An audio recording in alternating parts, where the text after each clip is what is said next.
kung saan harap kong ano nabulunod sa patikas ng mundo.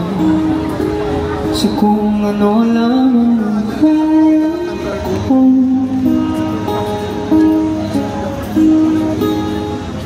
ikaw bigyan na sa mga problemang di mo solusyonan ka. Parang wala ng bukas. Pwede bang umiwas? Hinahanap ang sarili, ngunit di mo kakayanin sa ligaw na dinadaanan ko. Saan na to patungo?